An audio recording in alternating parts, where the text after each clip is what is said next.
শুভ সকাল বন্ধুরা, নতুন একটা দিনে নতুন সকালে আপনাদের সকলকে স্বাগত জানাই আমার বঙ্গকুমা চ্যানেলে। আজ তো বুধবার, ঘড়িতে 9টা বাজে, আর আকাশে আজকে মেঘ আর রোদ্দুরের খেলা। এই দেখছি রোদ্দুর বেরোচ্ছে, আবার খানিকক্ষণ পরেই দেখছি মেঘলা করে আসছে। বৃষ্টি হওয়ার সম্ভাবনা নেই যদিও, তাও ওয়েদারটা এরকম আপ ডাউন করছে। আর এদিকে আজকে রান্না বসিয়েছি, রান্না তেমন কিছু নেই। এই যে কালকের বাড়তি মাছগুলো ছিল ওইগুলোই বের করছি, রান্না করে নেবো। আর এখানে আছে ভাত, ডাল, কাঁকরোল ভাজা, আর ইচ্ছা আছে ওই মাছের মাথাটা দিয়ে একটু চচ্চড়ি করবো। কিছু আর রাখবো না ফ্রিজে, কারণ কাল বৃহস্পতিবার নিরামিষ, আর শুক্রবার দিনকার রথে একটুখানি মহাপ্রভুকে একটু ভোগ দেওয়ার ইচ্ছা আছে। মা বলছে জোগাড় জাতীয় টুকটাক করে করেছে, তো এই সব মিলিয়ে মিশিয়ে তারপরে শনিবার নিরামিষ, সেই জন্য ফ্রিজে কিছু রাখবো না, যা থাকবে মোটামুটি বের করে আজকেই রান্না করে নেবো। তো চলো আজকের দিনটাকে এখান থেকে দারুণভাবে শুরু করি। যে মাছগুলোতে নুন হলুদ মাখিয়ে দিয়েছি, আর এদিকে তেলও গরম হয়ে গেছে, মাছটা ভেজে নিই। আর আজকে মাছটা না শুধু টমেটো, কাঁচা লঙ্কা আর অল্প একটু সর্ষে বাটা দিয়ে করবো। কালকে তো করেছিলাম সর্ষে আর পোস্ত দিয়ে, আজকে আর সর্ষে পোস্ত দিয়ে করবো না, আজকে ঝাল করবো, মানে তেল ঝাল মতন আর কি। চলো ভেজে নিই।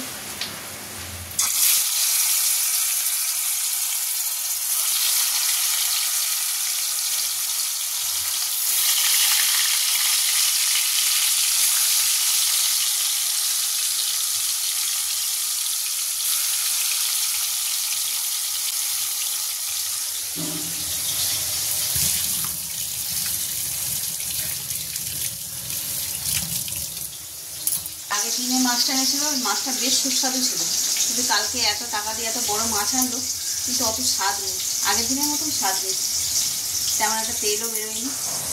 চলো মাছটা রান্না করে নিই।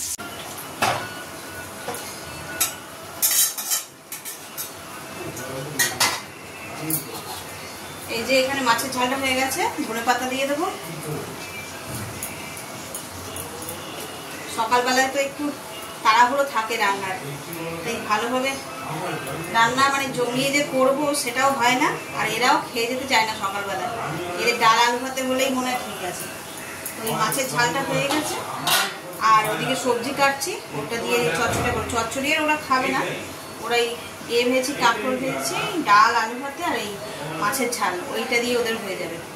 আর সবজিটা কাটছি, কেটে নিয়ে তারপরে সবজিটা বসাবো। এখনো বসানো হয়, কাটা হয়নি এখন আর কি। অফিসের রান্না তো অনেকক্ষণ হয়ে গেছে, সব খেয়ে কাজেও চলে গেছে। আর ছেলে আজকে স্কুলে যাবে না, তো ওই দোকানে পাঠিয়েছি ওই কচুরি আনতে, ও খাবে টিফিনে।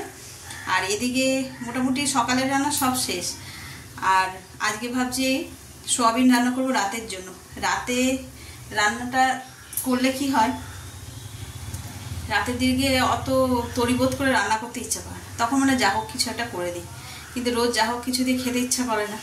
তাই ভাবলাম যে রাতের রান্নাটা মানে তরকারিটা আর কি এখন করে রাখি, তাহলে রাতে শুধু রুটি আসলেই হয়ে যাবে। তো সোয়াবিন রান্না করবো ভেবেছি। তো রোজ তো সোয়াবিন মানে কষিয়ে রসিয়ে মাংসের মতন করেই রান্না করি, ভাবছি আজ একটু নতুন ধরনের করব। ওই ইউটিউবেই দেখেছি সোয়াবিনের কোপ্তাকারি।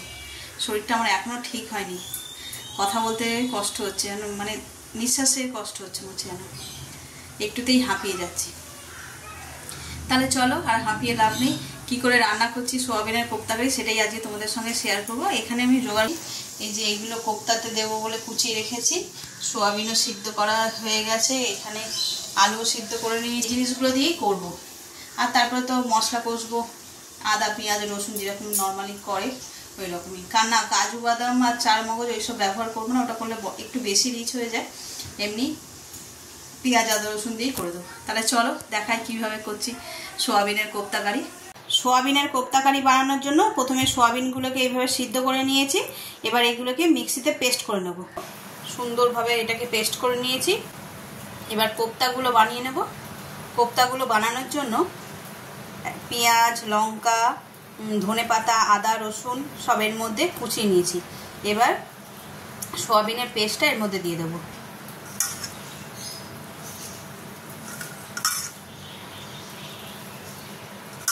এর মধ্যে দিয়ে দেবো স্বাদ অনুসারে নুন, একটু হলুদ, জিরে গুঁড়ো, লঙ্কার গুঁড়ো,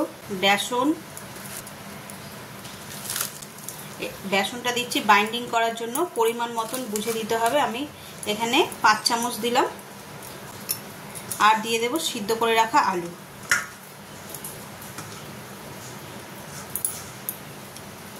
এবার এগুলোকে খুব ভালোভাবে মেখে নিতে হবে।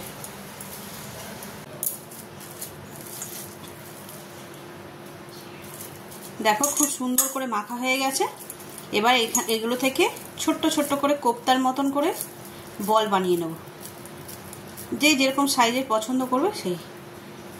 চলো তাহলে এই বলগুলো বানিয়ে নিই।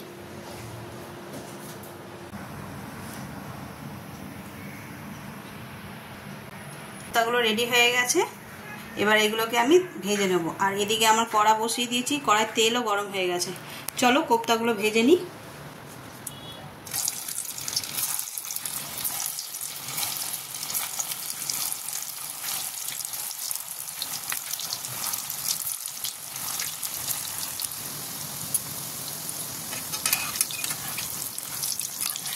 ওখানে লালা করে নিয়ে নেব।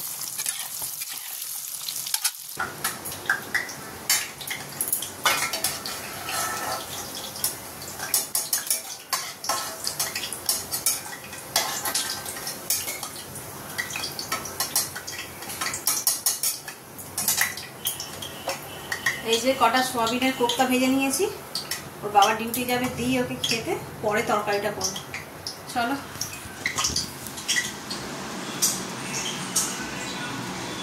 খাওয়া হয়ে গেল।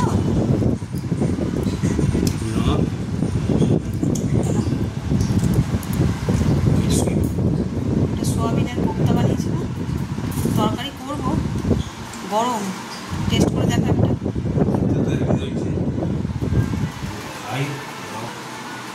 গরম খুব, এক্ষুনি করা যায়, পরে খেয়ে একটু। আর আজকে রান্না হয়েছে, দেখানো হয়নি, এই যে ইলিশ মাছের ঝাল, এই যে ডাল, এটা কাঁকরোল ভাজা, এটা এই যে নিয়ে যাবে টিফিনের সোয়াবিন, আর ওখানে চচ্চড়ি। ভালো আছে, খুব সুন্দর।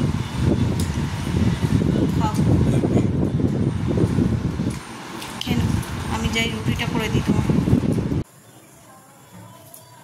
এই যে দেখো আমার কোপ্তাগুলো সব ভাজা হয়ে গেছে। এবার আমি তরকারিটা করে নেবো। কড়াই তেলও গরম হয়ে গেছে। এবার এতে ফোড়ন দিয়ে দেবো গোটা গরম মশলা,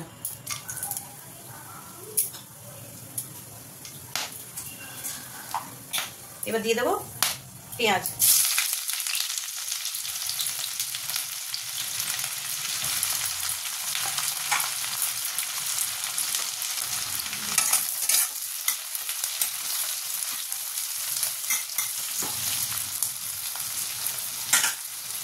পেঁয়াজটাকে প্রথমে লাল লাল করে ভেজে নেব।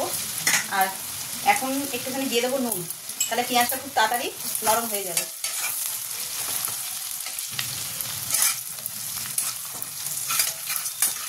পেঁয়াজটা লাল লাল করে ভাজা হয়ে গেছে। এবার বাটা মশলাটা দিয়ে দেবো, আদা, রসুন, টমেটো আর কাঁচা লঙ্কা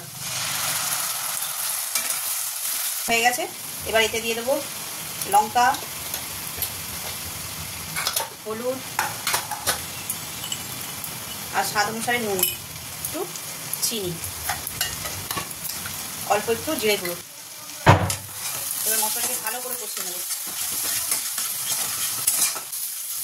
দেখো মশলাটা খুব ভালোভাবে কষা হয়ে গেছে। এবার এতে দিয়ে দেবো জল।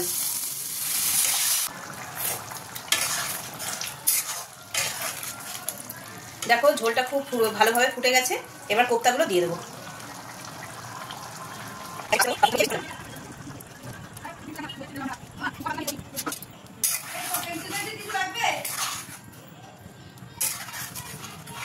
একটা ফুট দিয়ে দিয়েছে। এবার এর মধ্যে দিয়ে দেবো গরম মশলা আর দেবো ঘি, দিয়ে গ্যাসটা নিভিয়ে দেবো। আর ফোটাবো না, ঘিটা মেল্ট হয়ে যাক। ব্যাস একেবারে রেডি হয়ে গেল আমার সোয়াবিনের কোপ্তা কারি।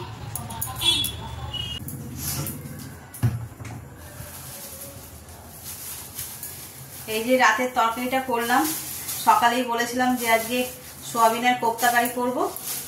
তো করবো বলে সব ঠিকই করেছিলাম, সকালবেলায় কোফতাগুলো ভেজেও নিয়েছি। তারপরে বললাম না শরীরটা একটু খারাপ, আবার হঠাৎ করে এত শরীর খারাপ লাগছে, তো প্রেশার মেপে দেখছি প্রেশারটা অনেকটা হাই। তো আমি আর রিস্ক নিইনি, ভাত খেয়ে আর ওষুধটা খেয়ে শুয়ে পড়েছিলাম। তারপরে এই বিকেলবেলা উঠে তাও ইচ্ছা করছে না, কিন্তু ওই কোফতাগুলো তো ভাজা হয়ে গেছে, ওগুলো তো করতে হবে বলে এই কোফতাটা বানালাম। চলো দেখাই। এই হলো আমার কোফতা কারি। দেখতে তো ভালোই হয়েছে, এবার খেতে কেমন হয় সেটা খেয়ে কে কি বলে। চলো এবার রান্নাঘরটা গুছিয়ে নিই। অ্যাকচুয়ালি বললাম সকালবেলার জন্য শরীরটা খারাপের জন্য আর কি সেরকম কিচ্ছু কাজ করে উঠতে পারিনি। যা হোক করে রান্নাটুকুনি করেছিলাম, সে তো আগেই হয়ে গিয়েছিল। রান্নাঘর একদম হুলুস তুলুস হয়ে আছে, এই দেখো কি অবস্থা। এগুলোকে একটু গুছিয়ে নিই, কাজ ফেলে রাখলে আরোই পড়ে থাকবে সব।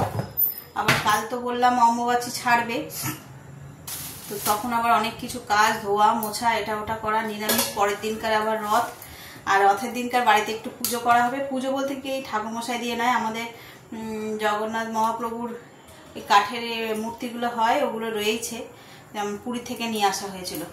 তো ওইটাকেই আর কি একটু মার ইচ্ছা হয়েছে ভোগ দেবে, তো ওই ভোগ দিয়ে পুজো দেওয়া হবে। তো সেই ভোগের আয়োজন সবই করতে হবে, সেই জন্যই আর কি মানে কাল পরশু একটু ধোয়া মোছা করে রাখলে পুজোর দিনকার পরিষ্কার পরিচ্ছন্ন থাকে আর কি।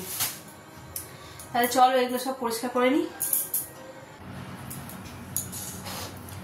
রাত্রি 11:30 বাজে, খাওয়া দাওয়া সব হয়ে গেছে, হাত মুখ ধুয়ে চলে এসেছি। এবার কাল তো অম্বুবাচী ছাড়ছে, কাল একটুখানি সব মাথায় শ্যাম্পু করব, জামা কাপড় কাচাকুচি আছে সেগুলো করব। তো এই এখন বসেছি একটু তেল মাখতে মাথায়, এখন মেখে রাখলে কালকে সকালে উঠে শ্যাম্পু করে নেব। তেল মাথায় আমি বেশিক্ষণ থাকতে পারি না, সকালের দিকে মাখবো যে, আর তেল মেখে যদি আমি রান্নাঘরে কাজ করতে যাই তাহলে আর দেখতে হবে না। এমনি আমার এত গরম লাগে, তারপরে আবার যদি তেল মেখে এই রান্না করি তাহলে আরো গরম লাগবে।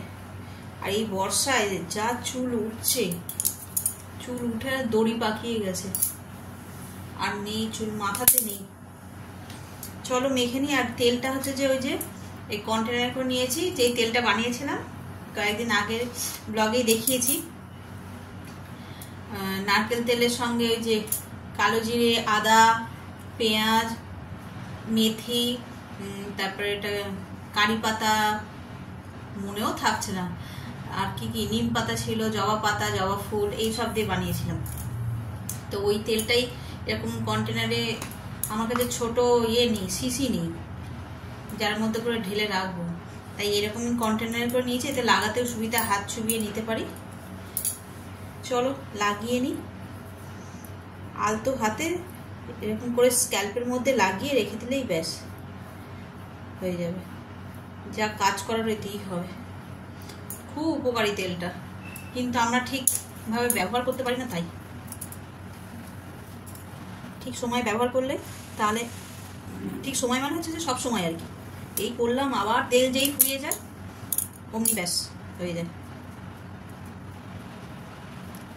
কেনা তেল হলে কি হয়, অনলাইনে অর্ডার করে কিংবা বাজার দিয়ে চট করে গিয়ে কিনে নিয়ে আসা হয়ে যায়, আর এই বানাবার বেলায় ব্যাস। অথচ আমি সারাক্ষণ, আমি ম্যাক্সিমাম টাইম রান্নাঘরেই থাকি, তাও হয় না, গাফিলতি আর কি, আর কিছুই না। এই যে তার ফল হাতে হাতে পাচ্ছি। চলো তেলটা মেখে নিই। আর আজকে ব্লগটাকে তাহলে এই পর্যন্তই রাখছি। যদি কিছু ভালো লেগে থাকে তাহলে please like, comment, share and subscribe. আর ভুল ত্রুটি মার্জনা করবেন, সংশোধন করবেন। সকলে ভালো থাকবেন, সুস্থ থাকবেন। আগামীকাল আবার একটা নতুন দিনের সঙ্গে দেখা হচ্ছে। Good night.